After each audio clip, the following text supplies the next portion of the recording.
Welcome back to our HOA Revenge series, where power-hungry neighborhood dictators learn that sometimes the quiet neighbor next door is not the one you want to mess with. If you're new here, don't forget to subscribe and join our growing community. And without further ado, let's get right into it. When my wife and I bought our house, we knew it had an HOA. We didn't love that, but it was a nice neighborhood. Quiet, clean, close to good schools. The kind of place where people wave when you drive by. The HOA fee was reasonable. The rules were standard. Maintain your lawn. No neon pink houses. Trash bins out of sight. Nothing insane. At least that's what we thought. Enter Greg. Greg was the HOA president. Mid-50s. Always wore tucked-in polos. Mirrored sunglasses. The kind of man who walks like he's inspecting troops. We met him the day we moved in. He walked up before the moving truck was even fully parked. "Welcome to Maple Ridge," he said, not smiling. "I'll drop off the HOA handbook. It's important you read it carefully." Not "welcome to the neighborhood." Not "let me know if you need anything." Just rules. That should have been our first clue. For the first 3 months, everything was fine. Our lawn was trimmed. Our trash cans were stored properly. We didn't park on the street overnight. Then one Friday, I got a letter. Violation notice. Lawn height exceeds permitted maximum of 3 inches. I laughed. It was 3.5 inches at most. I had mowed the previous weekend. But okay. Whatever. I mowed that same day. A week later, another letter. Violation notice. Trash receptacle visible from sidewalk. I walked outside. It was barely visible from one specific angle if you leaned sideways, like you were dodging a sniper. But fine. I adjusted it. Then came the third letter. And this one was different. Violation notice. Unauthorized exterior modification. I had planted 2 small maple trees in my front yard. 2 trees. Apparently, I needed prior approval from the Architectural Review Committee, which, as it turns out, was Greg. Just Greg. The fine was $150. That's when I stopped laughing. I emailed the HOA. Polite. Professional. Asked where in the bylaws it stated I needed approval for planting trees. Greg responded within 12 minutes. He quoted Section 4.3b. Any alteration affecting exterior appearance requires written approval. I pointed out that 3 other houses on the street had recently planted shrubs without issue. His response? They received approval. I asked for documentation of that approval process. No response. Instead, I received a second fine notice. $300. Failure to remedy violation. Now I was irritated. I went door to door. Not aggressively. Just curious. Turns out, I wasn't alone. My neighbor across the street had been fined for having excessively festive Christmas lights. In December, another neighbor was fined because his driveway had oil discoloration. He drives a 2002 Honda Civic. The woman 2 houses down had been fined because her kids left chalk drawings on the sidewalk. Chalk. It was starting to become clear. Greg wasn't enforcing rules. He was hunting. Then I found out something interesting. Greg's house?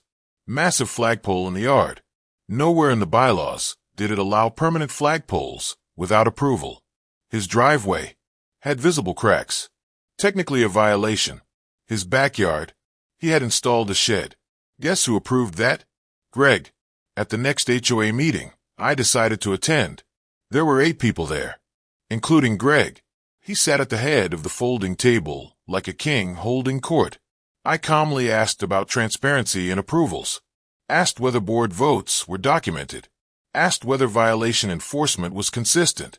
Greg's smile tightened. He said everything was handled appropriately. No records were presented. No votes were shown. Just his word. That's when I did something he didn't expect. I asked how to run for HOA board. The room got very quiet. Greg said elections were held annually. I asked when the next one was. He hesitated. Technically, next month. Perfect. Over the next 4 weeks, I did something radical. I talked to my neighbors. Not to gossip. To organize. I printed copies of the HOA bylaws. Highlighted sections about voting rights. Board transparency. Financial disclosures. Turns out Greg had been president for 9 years. 9. And no one remembered the last competitive election. We requested financial statements. By law, they had to provide them. They stalled. We insisted. Finally, we got them. And that's when things escalated. The HOA had $48,000 in reserves. Reasonable.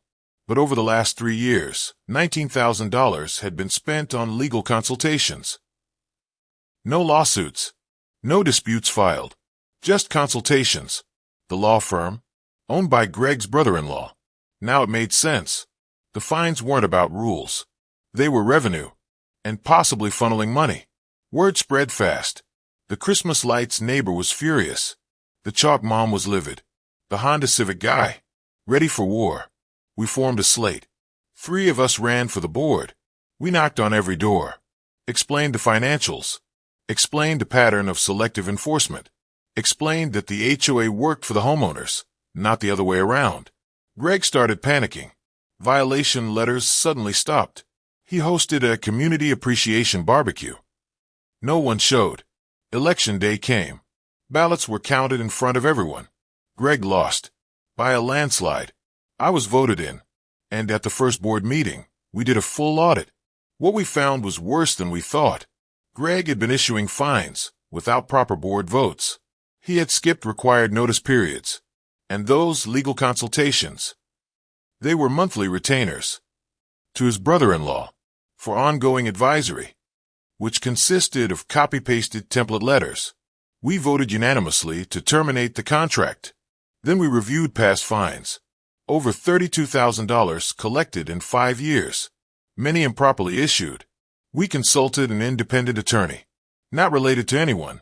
Turns out homeowners had the right to request reimbursement for improperly assessed fines. So we did something bold. We sent letters offering credit or refunds to affected residents. The neighborhood exploded with relief. Greg tried to fight it. Claimed we were misinterpreting the bylaws. Threatened to sue the HOA, which he no longer controlled. We reminded him the HOA's attorney was no longer his relative. He went quiet, but it didn't end there. During the audit, we discovered something else. His shed, never approved by the previous board, because there wasn't one. It violated setback rules. The flagpole exceeded the height limit. The driveway cracks, technically a maintenance violation. Now, here's where I want to be clear. We didn't target him out of spite. We enforced the rules equally. He received 3 violation notices. Properly documented.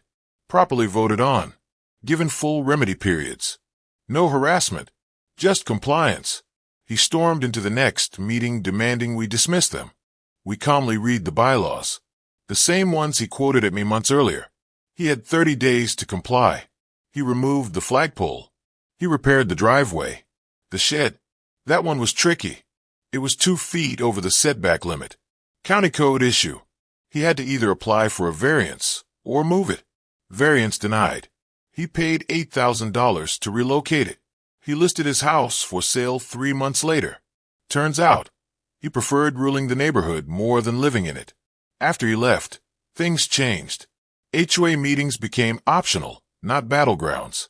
Violation letters dropped by 80%. We simplified approval processes. Published all financials quarterly. Created a real architectural committee. 3 people. Votes documented. The neighborhood barbecue? Packed. Kids playing. Neighbors laughing. And no one measuring grass with a ruler. So what's the lesson here? Some people use small power to feel big. But HOAs only work when neighbors act like neighbors, not dictators. And sometimes the best revenge isn't breaking the rules. It's enforcing them fairly. All right, guys, that's today's HOA revenge story. Would you have run against Greg? Or would you have just moved? Let me know in the comments. And if you enjoyed this one, don't forget to like and subscribe. I'll see you in the next story.